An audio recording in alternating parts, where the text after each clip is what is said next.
கரூரில் நடந்த 41 பேர் உயிரிழப்புக்கு சார்ந்த விஷயங்கள் முக்கியமான குறிப்புகள் நான் தரப்போகிறேன். இது யாருக்காக அப்படின்னா சிபிஐ அதிகாரிகளுக்காகவும் உச்சநீதிமன்ற அந்த நீதிமன்றத்துக்குமான இந்த செய்தி அதில் வாதாடுற அந்த வழக்கறிஞர்களுக்கு போன்றவர்களுக்கு இந்த செய்தி முக்கியமான செய்தி இது கடத்தி செல்லணும்.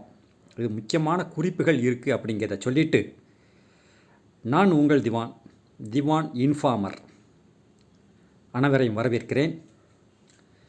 அதாவது அடிப்படையிலேயே விஜய் அவர்கள் கட்சி ஆரம்பித்தது எதற்காக? மக்கள் நலனுக்காக, மக்களுக்கு நல்லது செய்வதற்காகத்தான் கட்சி அமைச்சார். ஆனால் இந்த 41 உயிர் இழப்புக்கு விஜய்க்கு காரணம் இருக்குமா அப்படி கேட்டீங்கன்னா காரணம் இருக்கிறதுக்கான எந்த ஒரு வாய்ப்பும் இல்லை. என்னுடைய அந்த குறிப்புகள்லேருந்து சில செய்திகளை சொல்ல வரேன். அடிப்படையில் விஜய் என்பவர்கள் மக்களுக்கு நல்லது செய்யணும் அப்படிங்கிறதான். சரி, ஓகே. இப்போ அது அரசியல் கட்சி தொடங்குவதற்கான காரணம். சரி, ஓகே. இப்போ இதுக்குள்ள அரசியல்வாதிகள், அனுபவம் உள்ள அரசியல்வாதிகள் அப்படின்னு நீங்கள் பார்த்தீங்கன்னா ஆதவ் அர்ஜுனா என்கிற ஒரு அரசியல்வாதி உள்ளே வராரு. இந்த தாவேகா கட்சிக்குள்ளே அந்த அரசியல் பின்புலம் உள்ள, அதாவது அரசியல் ஸ்டேட்டக்ஸ், அரசியல் வியூகங்கள் வகுக்கக்கூடிய இந்த ஆதவ் அர்ஜுனா என்பவர் உள்ளே வரார். விஜய் கட்சி ஆரம்பிக்கும் போது விஜய் கட்சி வரக்கூடாது அப்படின்னு சொல்லி தமிழ்நாட்டில் யாருமே எதிர்க்கலை. நல்ல ஒரு விஷயத்தை புரிஞ்சுக்கோங்க. தமிழ்நாட்டில் எந்த கட்சியும் விஜய் அரசியலுக்கு வரக்கூடாது அப்படிங்கிற அடிப்படையில் பேசலை. இலக்கு கிடையாது. இவங்க நம்ம எதிரி தான் அப்படிங்கிற இலக்கு விஜய்க்கும் கிடையாது. விஜய்க்கு நோக்கம் கட்சி ஆரம்பிக்கணும் அப்படிங்கிறது தான். சரி, ஓகே. இப்போ எப்படி அரசியல் வந்தாச்சு. இப்போ விஜய் அரசியலுக்கு வந்தாச்சு. அப்போ அரசியலுக்கு வந்ததுக்கப்புறம் இந்த ஆதவ் அர்ச்சனா தான் உள்ளே வராரு. உள்ளே வந்ததுக்கப்புறம் அப்போ தான் இலக்கை தீர்மானிக்காது. முதல் மீட்டிங்லேயே சில விஷயங்களை வெளிப்படுத்துகிறாரு. அதில் முக்கியமான விஷயங்கள்லாம் இருக்குது. அரசியலில் தாவேகா அப்படிங்கிற கட்சிக்கு எதிரி யாருமே கிடையாது. நல்லா புரிஞ்சுக்கோங்க. தாவேகா அப்படிங்கிற விஜய்க்கு எதிரிகள் கிடையாதுன்னா இவர் எதிர்க்கணும் அப்படின்னு கட்டாயம் கிடையாது யாருக்குமே. சினிமா மாத்திரம் அந்த அடிப்படையாக வாராரு, அந்த தகுதி மாத்திரம் இருக்குது அப்படிங்கிற ஒரு சில இது இருந்துச்சு.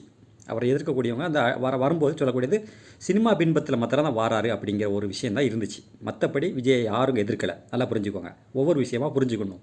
அப்போ தான் அவங்களுக்கு புரியுதா? அப்போ யாருமே இலக்கு கிடையாது. அப்போ தாவேகா அப்படிங்கிற கட்சிக்கும் இலக்கு கிடையாது.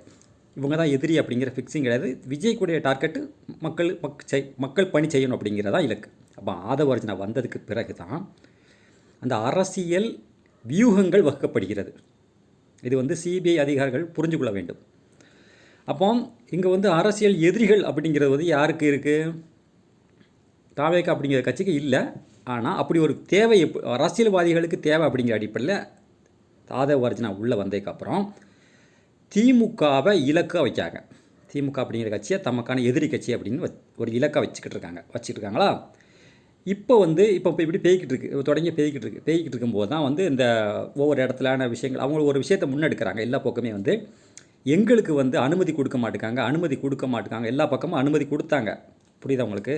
அந்த காலகட்டத்தில் பிரச்சாரத்துக்கு அனுமதி கொடுக்காம யாரும் இல்லை. அதாவது அந்த திமுக அரசு அனுமதி கொடுத்துச்சு. ஆனால் இவங்க அந்த திமுக மீது பின்பத்தை கட்டமைக்கிறதுக்காக இந்த ஆதவர்ஜனுடைய அந்த செயல்பாடோ அப்படிங்கிற ஒரு சிபிஐ நல்லா புரிஞ்சுக்கணும். இந்த ஆதவ அர்ஜுனாவுடைய அந்த செயல்பாடு அனுமதி கொடுக்க மாட்டேங்க அப்படிங்கிற அந்த பின்பத்தை ஆரம்பத்தில் கட்டமைச்சாங்க. ஓகே, அது ஒரு கட்டமைப்பு. சரியா? அதுக்கப்புறம் ஒவ்வொரு விஷயத்துக்கு ஒரு இடத்துக்காக போகிறாங்க. மதுரையில் அங்கே நடக்கு, இங்கே எல்லா பக்கமும் நடக்குது. அப்போ அந்த கரூரில் நடக்கும்போது தான் முக்கியமான விஷயங்கள்லாம் வருது. அப்போ அதில் ஒரு 2 விஷயம் விஜய் அவர்கள் 2 ஸ்பீச் ரொம்ப முக்கியமான ஸ்பீச். ஒன்று அந்த சம்பவத்தின் போது பேசிய பேச்சு, அதாவது அந்த கரூர் அந்த இடத்துல பேசிய பேச்சு, ஒரு முக்கியமான பேச்சு இருக்குது. அந்த பேச்சு அப்படின்னா பாட்டிலுக்கு 10 ரூபா அப்படிங்கிற பாட்டு படித்தார். அது யார் சொல்லி கொடுக்கப்பட்டது அப்படிங்கிறத தெரிஞ்சுக்கணும் சிபிஐ விசாரணை. அது விசாரணை ரொம்ப முக்கியமான செய்தி. அதுக்கப்புறம் இந்த பிரச்சனை முடிஞ்சு உயிரிழக்கமாக முடிஞ்சதுக்கப்புறம் விஜய் அவர்கள் வீடியோ போட்டு ஒரு விஷயத்தை பதிவு பண்ணுறாரு. என்ன பண்ணுறாருன்னா, சிஎம் சார் பழி வாங்கினா என்னையை பழி வாங்க, எங்களை மக்களை பழி வாங்காதீங்க அப்படிங்கிற ஒரு ஸ்டேட்மெண்ட் இருக்குது. இந்த 2 ஸ்டேட்மெண்ட்டும் முக்கியமான விஷயம். ஸ்பாட்டில் பேசுனது, பாட்டிலுக்கு 10 ரூபான்னு செந்தில் பாலாஜியை இலக்குவாக வச்சு பேசுனது. இன்னொரு அந்த பிரச்சனைக்கு அப்புறம் எல்லாம் முடிஞ்சதுக்கப்புறம் ஒரு வீடியோ பதிவு செஞ்சு என்னையை பழி வாங்க, என்னுடைய மக்களை பழி வாங்காதே அப்படிங்கிற இந்த 2ஐயும் யார் சொல்லி கொடுத்தா விஜய்க்கு இல்லை சுயமாக செஞ்சாரா, சுயமாக சொன்னாரா அப்படிங்கிறத ரொம்ப முக்கியமான இந்த ஸ்டேட்மெண்ட். சரி, ஓகே. அதுக்கப்புறம் இப்போ நீங்கள் பார்த்தீங்கன்னா வந்து அவங்களுக்கு வந்து ஒரு இலக்கு திமுக அப்படிங்கிற இலக்கை வச்சுக்கிட்டு வராங்க. திமுக தான் என்னோட எதிரி அப்படிங்கிற இலக்கை வச்சுக்கிட்டு வராங்க. நீங்கள் வந்து பார்த்தீங்கன்னா இதில் நல்லா ஒரு விஷயம் புரிஞ்சுக்கோங்க.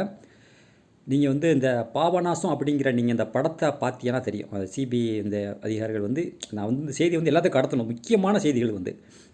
அப்போ அந்த பாபநாசம் படத்தில் முக்கியமான ஒரு கொலையை பண்ணிடுவாங்க. அந்த கொலையை மறைப்பதற்காக என்ன செய்வாங்க அப்படின்னா வந்து அதை வந்து எந்த அளவுக்கு பண்ணுவாங்க அந்த படத்தை பார்த்தீங்கன்னா புரியும் உங்களுக்கு வந்து. அதை அப்படியே மறைச்சிடுவாங்க. தன்னுடைய அந்த குடும்பத்தை காப்பாற்ற வந்து அந்த கொலையை தான் செஞ்ச கொலையை அப்படியே மூடி மறைக்க எல்லா வேலைகளும் நுணுக்கமாக செய்வாங்க.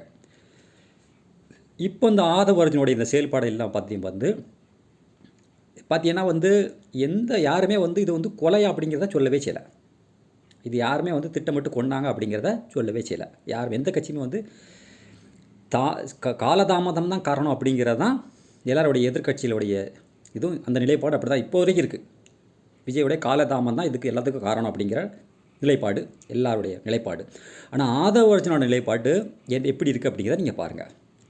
அப்போ இந்த விசாரணையுடைய திசை திருப்பணும் அப்படிங்கிறதுக்காண்டி இந்த ஸ்பீச் இந்த பேசுகிறது மட்டும் கிடையாது. தன்னிடத்தில் இருக்க அதிகாரத்தை இப்போ இருக்க அந்த அமைச்சர் அப்படிங்கிற அதிகாரத்தை பயன்படுத்தி இந்த தடயங்களை எல்லாம் மறைப்பதற்கான எல்லா வேலைகளும் நடக்குது. அப்போ அந்த சிபிஐ அப்படிங்கிறது வந்து விசாரணைக்கு வந்து நீங்கள் முழுமையாக ஆதவ அர்ஜுனாவுடைய அந்த கட்சி தொடங்கினதுக்கப்புறம் ஒவ்வொரு செயல்பாடுங்க ஒவ்வொரு மீட்டிங்க்கும் அந்த இடத்தை தேர்வு பண்ணது, அதுக்கப்புறம் அந்த அரசியல் வியூகங்கள் யார் வகுப்பதற்கு யார் முக்கியமான காரணம் அப்படிங்கிறத வந்து சிபிஐ விசாரணை பண்ண வேணும். இதுதான் ரொம்ப முக்கியமானது. அது மாத்திரம் கிடையாது. இதில் வந்து நீங்கள் பார்த்தீங்கன்னா வந்து விஜய் அப்படிங்கிறவர்களுக்கு வந்து இந்த மாதிரி திட்டமிடுதல் அப்படிங்கிறது, அரசியல் திட்டமிடுதல் அப்படிங்கிறது இருக்குமா அப்படிங்கிறது சந்தேகமாக தான் இருக்குது.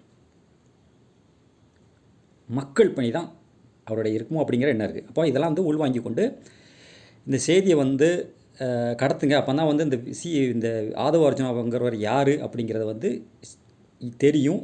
முழுமையாக அந்த 2 விஷயங்களை வந்து இந்த ஸ்பீச் 2 ஸ்பீச் இருக்குது. அதை வந்து யார் சொல்லிக் கொடுத்த அடிப்படையில் நீங்கள் சொன்னீங்க, இல்லை உங்களோட சொந்த இதெல்லாம் சொன்னீங்களா அப்படிங்கிறது இருக்குது. ஒவ்வொரு அரசியல் அந்த கட்டத்தையும் வந்து யார் அந்த ஒவ்வொரு மீட்டிங் போடும்போது யார் அந்த இடத்த தேர்வு பண்ணது அப்படிங்கிறதான் அந்த சிபிஐ வந்து விசாரணை வந்து ஆதவ அர்ஜுனா மேலே சிபிஐ விசாரணை வைக்கணும் அப்படிங்கிறத கேட்டுக்கொண்டு இந்த வீடியோ உங்களுக்கு பிடிச்சிருந்தா நீங்கள் 10 பேருக்கு ஷேர் பண்ணுங்கள். அப்போ இந்த ஆதவ அர்ஜுனா யார் அப்படிங்கிறத வந்து சிபிஐ வந்து விசாரணை பண்ணும். இந்த செய்திகள் பரப்புனா தான் அந்த சிபிஐ காத்தில் போய் இந்த உச்சநீதிமன்றத்துக்கு இது போய் இந்த ஆதவ அர்ஜுனா தான் இதுக்கு வந்து இதுக்கு முழுமையான காரணமாக இருக்குமா அப்படிங்கிற சந்தேகம் ஏற்படுது. சரியா? விஜய்க்கு அப்படிங்கிறவருக்கு இந்த எண்ணம் இருக்குமா அப்படிங்கிறது எனக்கு தெரியலை. சரியா? அப்போ அந்த விசாரணை அதிகாரம் இருக்குது. அப்போ அதை பற்றி அந்த அதிகாரத்தை போய் தாவேக்கு அதிகாரத்தில் இருக்குது. அப்போ அதை பற்றி பேச மாட்டேங்காங்களா? தன்னோட அதிகாரத்தை உட்பட்டு நாங்கள் விசாரணை பண்ணோம் அப்படிங்கிற சொல்ல மாட்டேங்காங்களா? அப்போ இது என்ன நடக்கு அப்படிங்க தெரியல. அதனால் வந்து இந்த புரிஞ்சுக்கிட்டு இந்த வீடியோ வந்து நீங்கள் ஷேர் பண்ணுங்கள். அப்போ தான் வந்து சரியான ஒரு நீதி கிடைக்கும் இந்த 41 பேருக்கு. நன்றி.